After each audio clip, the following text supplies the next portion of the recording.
Hello, everybody. This is Carlos, your friendly Bible neighbor again, back with you. We are Restoration Fellowship. Actually, we're Pastor Alex Davila from Nicaragua. Our webmaster has redesigned our website, so there's the new look, spanking, updated website, focusonthekingdom.org.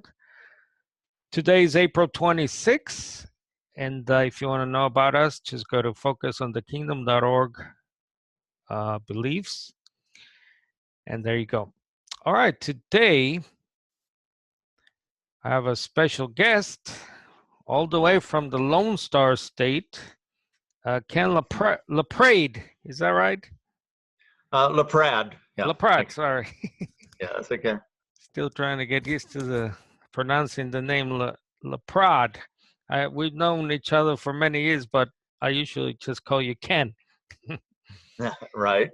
So Ken, thanks for doing this. I feel your voice is very important out here. So today you're going to tell us a little bit about yourself. So this is our first video here on April 26, 2018. So tell us a little bit of your church background. Did you grow up in any particular religion? I'm guessing Christianity and so on. Okay. I grew up mostly in North Carolina and also in Dallas, Texas, different part of the state. And I had occasional contact growing up with the Lutheran Church, where my mom was involved, and also the Methodist Church. I didn't really have any, Christian beliefs until later in life. It was just kind of a social interaction at that time. So it was, as an older teenager, I was very skeptical. I considered myself agnostic. And then, I had, because of a very dramatic series of events in the summer of 1972, I started going to Christian meetings. The first meeting I went to was a Billy Graham type crusade, sponsored by Campus Crusade for Christ. It was called Explo 72 in Dallas. And so I stood up and responded to sort of an altar call in the crowd, and basically bought into believing John 3:16, which for me meant believing that God actually existed, that God actually exists, and that he really did send his son. Shortly after that, I went to different meetings, mostly in Pentecostal churches or some Protestant and Catholic charismatic meetings for a while. A few months after that, I started going to fellowships in an organization called the Way International. And in early 1973, I took their foundational class. So I became indoctrinated in altered dispensationalism and certain ideas about baptism and other things at that time. How old were you when that situation happened in your life? You said a personal event happened. How old were you that led you to seek more into Christianity? Right. I was just about turning 18 when these events happened in the summer of 1972. So these first months of involvement in different groups, I was 18 years old at that time. Mm-hmm. Wow, very very young. So still in you said high school, college? Actually, I was already in college at that time. I started about a year younger than most people do.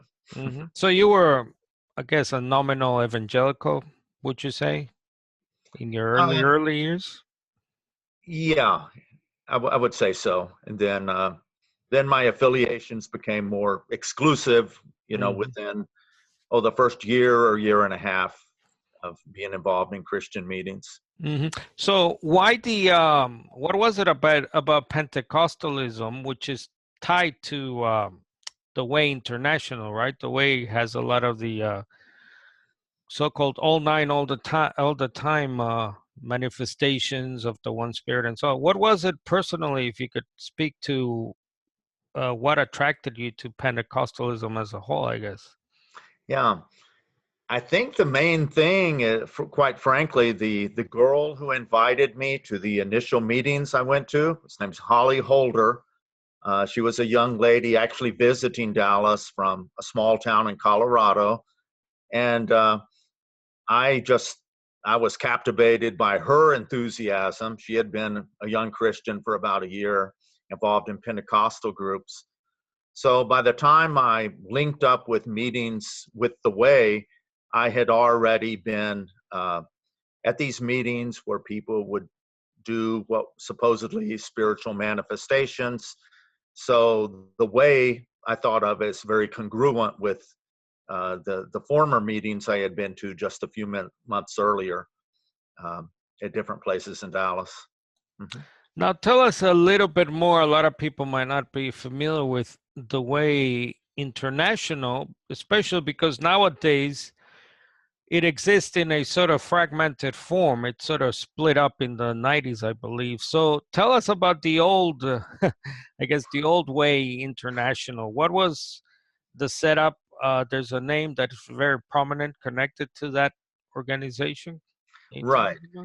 Yeah, the Way International was, founded by a former evangelical and reformed minister named Victor Paul Wierwille, who was, basically just a local pastor in Western Ohio, in certain small towns and farm communities.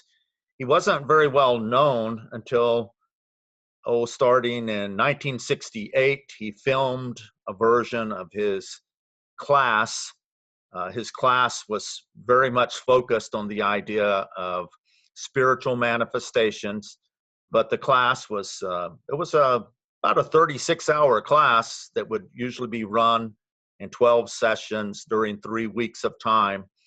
But it was basically an indoctrination in dispensationalism, uh, ideas about the Holy Spirit field, and other ideas. Mm-hmm. Right. So anyone interested, there's actually a pretty long article on Victor, and you can see it. So he was the founder, the originator of this, what became known as the Way International. By the way, do you know what it was called before the Way, or was it always called the Way? There was something called that he started called Vesper Chimes, which was a radio show broadcast from Lima, Ohio, in 1942. So he kind of, later on, he dated the beginning of the Way International from that. Although I don't believe it was called the Way International or the Way Ministry until sometime in the 50s. And it didn't really become an influential group outside of a small area of Ohio until the late 60s, after he did a film version of his class. Mm-hmm. So you became a member of this group when it was sort of taking off. Is that right? It was sort of starting to build up steam. That's true. Yeah. And fall of '72 in Dallas, I was there previously. It had extended to California, the San Francisco area, and to Rye, New York. From there to Kansas was one of the early places, to Wichita, Kansas. And from there, it kind of started spreading throughout the United States. And it was a very youth oriented movement. I mean, you were certainly Yes. a young man and the young woman you met. So it attracted a lot of the, I guess, hippie generation back then. That's true. Yes. Right. It was largely a group of ex-hippies, not everyone, of course, but it was mostly people in my age group, some a few years older, some a few years younger, but it was a youth movement. But one of the interesting things is that Werewolf, Victor, was still somewhat of a very Bible-based person, wasn't he? It wasn't it wasn't totally like a transcendental or a sort of what now is called universalists. He was still very tied to the Bible, what he taught. Is that correct? Right. He very much considered himself a fundamentalist. His expressions about the Bible would be like the Word of God is the will of God. The Word means what it says and says what it means. So it was a very strongly oriented movement of supposed straightforward Bible belief and Bible reading. Well, Although, later on, one might come to see that it was highly interpretive, of mhm. course. Yeah. Yeah, well, we'll get into that. Was it a sort of holy roly movement, as in sort of legalistic in terms of,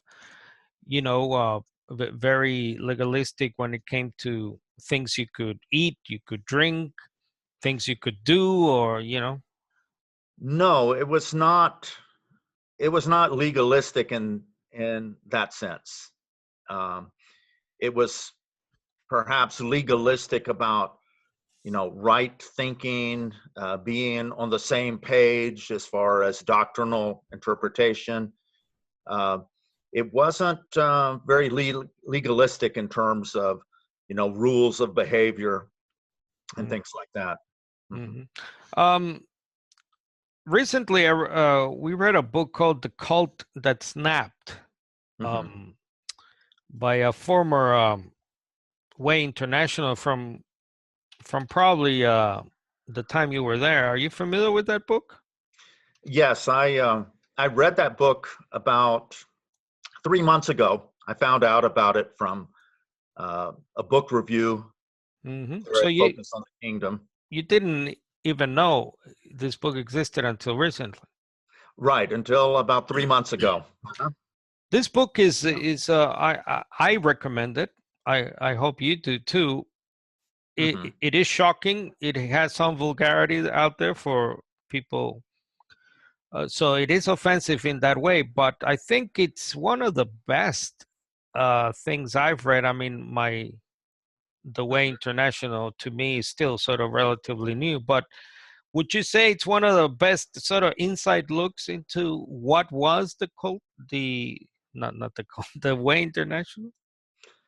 Yes, I would say it's a pretty thorough analysis based on this young man's interviewing of people, his digging into the history, the background of the way, his experiences, mostly in the early to mid 80s, as I recall.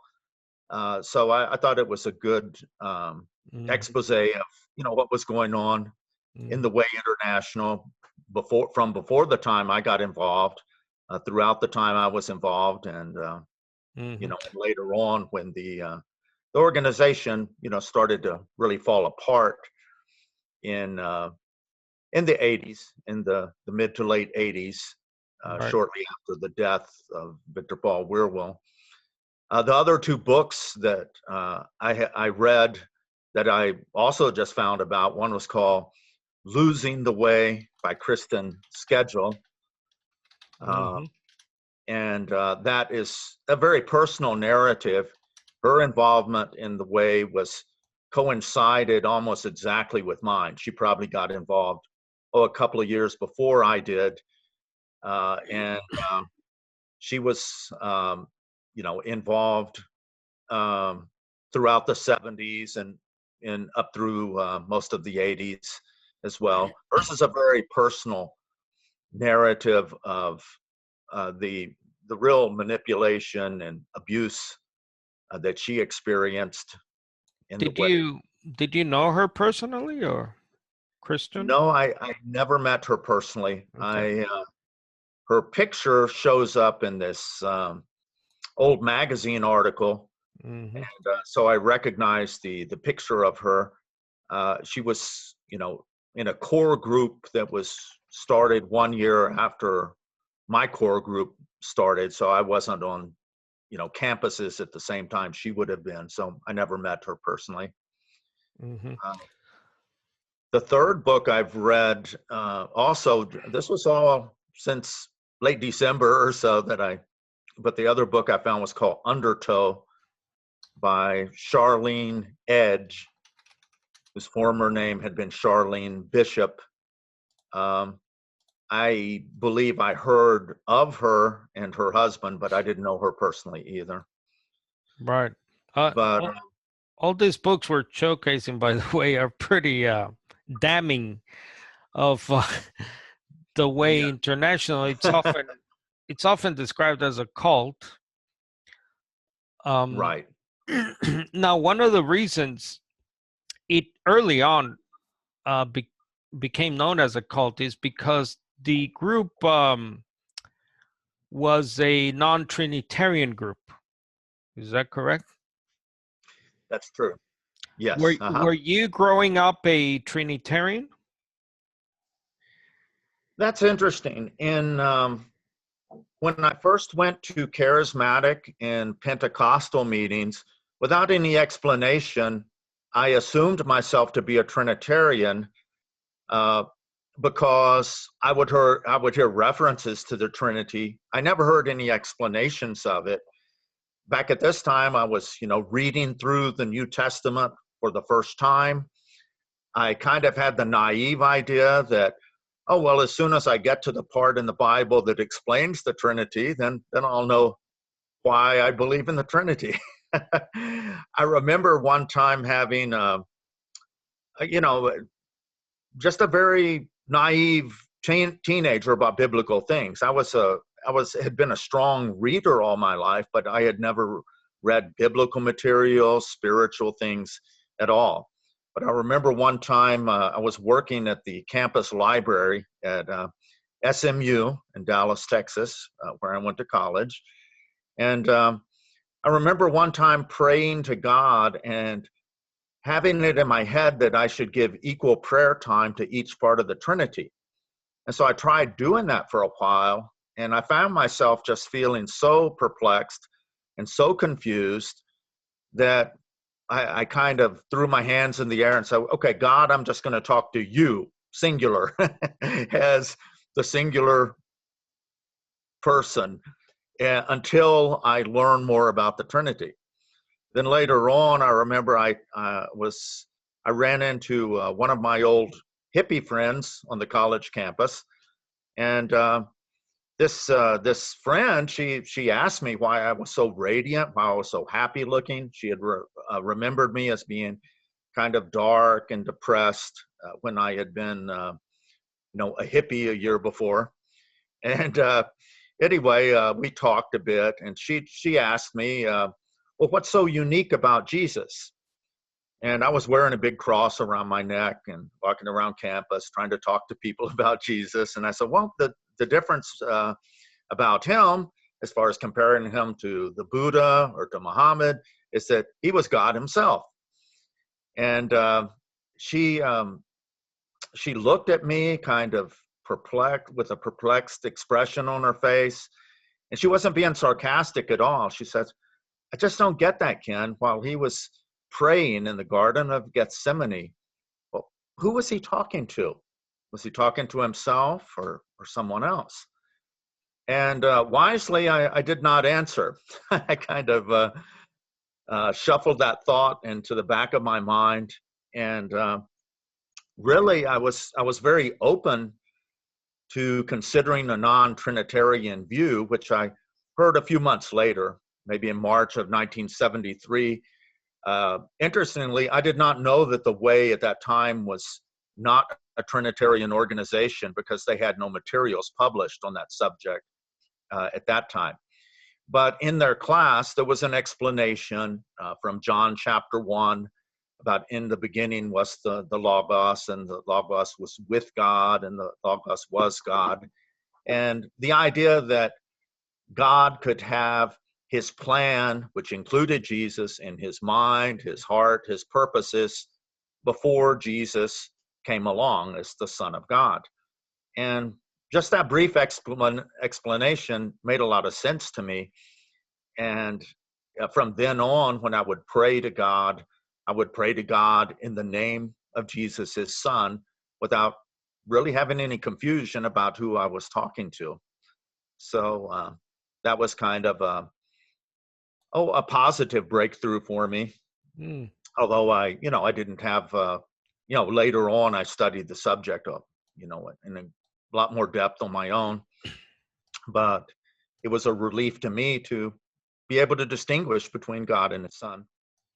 Sure. Mm-hmm. So how long were you in this organization? Okay, I was in the organization itself from fall of 72 until, officially about 1989. That's when I received a letter of excommunication. Although from 1987 on, I was mostly involved with people who weren't participating directly with the Way International, but with more of a splinter group that was slowly forming. So I was involved with people. I was connected with people in Mexico City and Argentina and in Europe, particularly, Great Britain, UK, Scotland. And from then, for a few years, I was mostly connected with what you would call a splinter group of the Way. And So after you, that time, I was, further connected to, what you might call another splinter group of the Way, mostly centered in New York.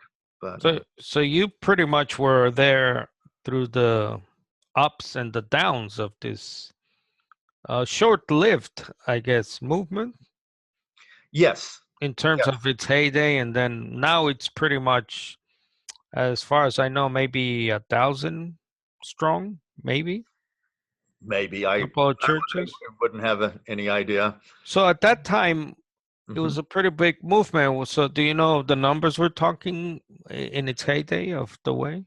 I would say into the tens of thousands. I think the Cult That Snapped book is pretty good about documentation. Uh, Hmm. there might have been maybe up to 100,000 people who had taken their foundational class, but maybe a bit less than half than that. Maybe about 40,000 were actually participating, tithing, going to the fellowship meetings in its heyday in the early to mid 80s. So, so by the, I guess by the late 80s, early 90s, you're practically out of of the Way. Right. And At why that time, the organization itself had had undergone fragment. a great demise. So that's what brought you out. Basically, it really split uh, at first. Right. That's true. Hmm. So you're out. So you're still obviously a Way International individual, right? You still hold to everything that you were taught Pretty much. in the That's Way. yes. So when do we start getting shifts regarding doctrinal matters that Yeah. you were? The shift started probably about 1997. This is a full 25 years after I got involved with the Way. I heard a class from some ex-Way people, actually from the New York area.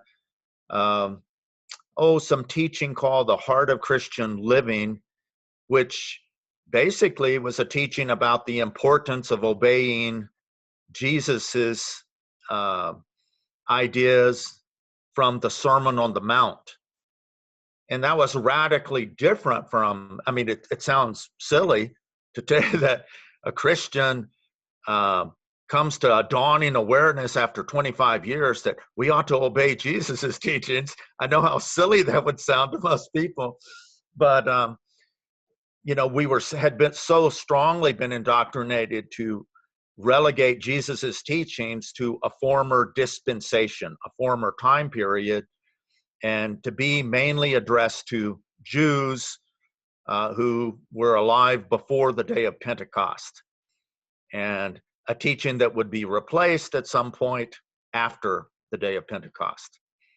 So that's how we had thought before. So that started my shift. From there, from 97 until 2000, 2001, with help from some other people, I started to question the once saved, always saved doctrine. I really wrestled with that one. Mm. There was a book I read called Life in the Sun by Robert Shank that was very helpful to me in seeing that once saved, always saved was not a biblical paradigm. And then as I read and reread the New Testament, by this time I had read the New Testament dozens, if not hundreds of times, I started to see that my old assumptions just did not fit the paradigm of the scriptures themselves. And so about 2000, 2001, I was still, 14 years away from seeing that baptism was a significant part of it at all. Mm. And I still mostly, at the same time, I was weaned off of thinking that the Pentecostal type manifestations should be the type of focus that they had been during the years of the Way International. I started to have doubts about that. I stopped, more than 15 years ago, I stopped encouraged verbal so-called manifestations at our home fellowship meetings here in northern Mexico and El Paso, Texas. Mm. And from there, I've restudied that subject more recently too, Mm. to see what's dubious about it from a historical perspective, as well as from comparing the powerful manifestations noted in the scriptures to what has been practiced in Mm. the last 117 years or more in the so-called Pentecostal movement, the charismatic movements, the third wave movements, etc., which would include the Way International because it is connected with Pentecostalism Mm. from the earlier part of the 20th century. Mm-hmm. So what sort of things to this day do you are you thankful, if any, for having learned in the Way International, any in terms of doctrine and practice even? Right. Things I'm thankful for. I did become an enthusiastic, avid Bible reader, starting in 1972. And I have not stopped thinking that that is very important. I, even, going through the headaches and heartaches of finding that I had been misled by certain doctrinal understandings and by certain practices at that time. I was thankful that by having my head in the book, so to speak, I could wrap my mind around real paradigm shifts when needed. Even though some of them were a real struggle. I mean, I would have been thankful had I not been confused about baptism, let's say in 1972, 1973. Nevertheless, I have this attitude that, well, somehow or other, God works all things together for good to those who love him. So maybe the fact that I've gone through some of these struggles might put me in a position to be helpful, at the same time patient and extremely patient with people who go through blind spots, misunderstandings, struggles to move from a darkened understanding to a clearer biblical view. So why so by the 2000s you're completely out, you're even seeking I guess once you got out of the Way International, you had no fellowship as such. You didn't go to any particular church or fellowship with anyone else? What I did, I continued to fellowship. It's a relatively small group. Fellowships in my home here in El Paso, together with people in Juarez, Mexico. My wife and I actually lived in Juarez, Mexico for over 12 years together. while establishing home fellowships there, then moving back to El Paso, where I had been working all this time. My wife, in fact, is from Chihuahua, Mexico, so we, that was our main center of operation from 1983 or so when I moved to Juarez until, while still part of the Way International, through the X-Way years, and then later moving to El Paso in 1995. And so I've had that fellowship going on this whole time, plus there was some occasional contacts once we took this class in 1997 about the Sermon on the Mount. I had occasional contacts with some X-Way people in New York who were moving away from some of the paradigms of the Way International. And what group right. is that? What's that? What group is that? I think you've referenced New York twice. Right now it's called Living Hope Church. Okay. Church pastored by Vince Finnegan and Sean Finnegan. Mm-hmm. So it was starting in 2005 or so, actually 2004. We made a number of visits there. I did individually, and my wife came with me about 4 times.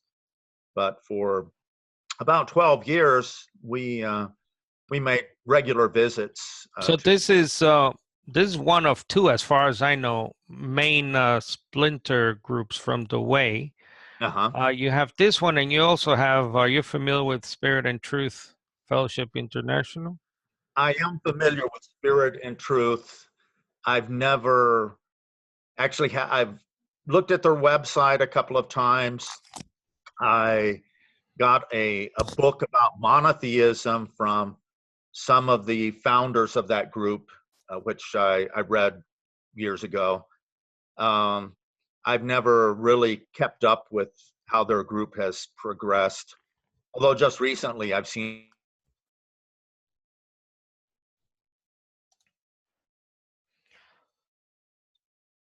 I'm sorry, just lost you there for a minute. I was trying to get. He and I had been students together in Emporia, Kansas, in the Way Corps in the 70s.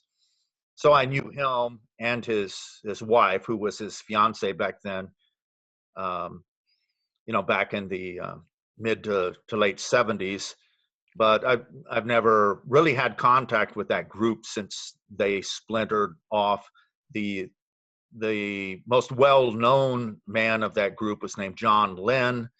I had known of him and met him, but never really known him as a close friend. John Schoenheit is another man I knew to be involved in the research department of the Way International. Mm-hmm. I knew that he was known to have some ability with New Testament Greek. I also knew at the time that the ministry was falling apart that he had boldly wrote a paper indicating that adultery is wrong, which was unfortunately very revolutionary in some circles of the Way International. So this group, by the way, John Lynn went on to form the Living Truth Fellowship. Okay. And that's his website. So all these groups, Ken, right, have retained in one shape, form, or another the Way International teachings. Is that fair to say? I would say that is true. Okay. The exception, I did learn to move away from disregarding the Gospels and once saved, always saved, through some contact with the group in New York, the Living Hope Church. And so I think I know of people who have efforts within that church to perhaps move even further away from so Living Hope international doctrines. Yeah, Living Hope has shifted from once saved. Right. Yeah, so okay, so those are just the background there too. So why did I guess you did at one point say that you sought fellowship with Living Hope, but not with the other splinter groups? Is that correct? Exactly. It's interesting. There's a man who comes to our home fellowships here in El Paso, Texas, who's from New York, who found out from a brother of his living in New York about this class on the Sermon on the Mount, say in late 1996. By early 1997, I got to listen to that class, and that really started the wheels turning as far as, okay, what else do I need to unlearn? On my own study, I had started to see that the pre-tribulation rapture could not be biblical. And Actually, I found out that the people in New York also, yeah. were Let, questioning that. Mhm. let's try and not lose our audience here, Yes. because really what we're talking about is a broader thing called dispensationalism. So what we'll do for now, Ken, is we'll leave it here. Okay. Actually, because your testimony is so fascinating, so we went a bit long here. So what we'll do is we'll talk about uh, those other things in other videos. Okay. But for now, just the last message for anyone who might be listening that is a current Way International person, or even a person who is from these other splinter groups. What would your message to them be, if any? Do you have any advice for them? Because now, obviously, you don't adhere to a lot of their teaching. So, just as a send off, what would you say? I would say one useful uh, endeavor that might be helpful if people have doubts about the roots of some of their assumptions is to take a calm historical look at where certain ideas came from. We live in a world in which there is so much literature available. For example, if someone were to have doubts about the Trinity, well, there are quite a few books nowadays, a lot more than there were 40 years ago, about the actual origins of Christological changes from the actual first century, starting in the second century through the third century and ending up in the church councils of the fourth century. One could study things like that and then decide for themselves if the Trinity is actually biblical or if it is an anachronism that's been imposed on the biblical texts after some Gentile philosophical corruptions of monotheistic thinking through the second, third, and fourth century, that continued after that. Somebody could do the same thing with dispensationalism. I just read recently, and there are several sources about how this movement started in the 1820s in England. Actually, it started with a group called the Irvingites. Edward Irving started an organization that had sort of a proto-charismatic effect. And George MacDonald and Mary MacDonald were involved in his group. Mary MacDonald had a series of visions about how some people who were more spiritual than just everyday Christians were going to be raptured before the time of the Great Tribulation. Then the rest of them would be saved later. And, that was the origin of something that led to the movement started by John Nelson Darby and the Plymouth Brethren. Then the Scofield Bible took that kind of thinking to the United States, which, became very popular and influential and among a number of groups. Now, in our extreme ultra-dispensational group, which was more extreme than perhaps others, the strict separation of Jesus's teachings from, Paul's letters simply does not fit, a thorough study of the scriptures.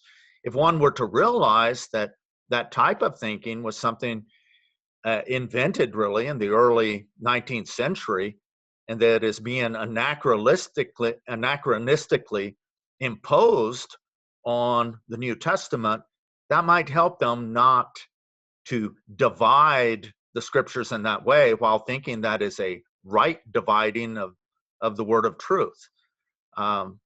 So that is one thing I would recommend is, well, compare. It's one thing to see what the gospel of grace means when you read it in Paul's letters as connected to the whole New Testament. It's another thing to have an imposed view that, the gospel of grace means not having to do anything. So it's not the same gospel as what Jesus taught in the Gospels. That type of thinking is a 19th century innovation to supposedly explain apparent contradictions, but instead of explaining contradictions, it causes confusion. It creates contradictions, and people think of grace as something that it really isn't in the scriptures. So that is something I would recommend. Yeah, it's a great biblical teaching. Test all things. Right. Hold fast to that which is good.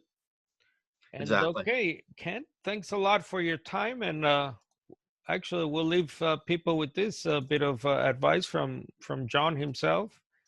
1 John 4:1. Beloved, do not believe every spirit, that is every person, but test the spirits to see whether they are from God, because many false prophets have gone out into the world. By this, you know the Spirit of God. So that's a good base to start from. So thanks, Ken, and we'll see everyone back here soon. Thank you, Ken. Okay. Well, thank you, Carlos. Okay. Talk to you soon.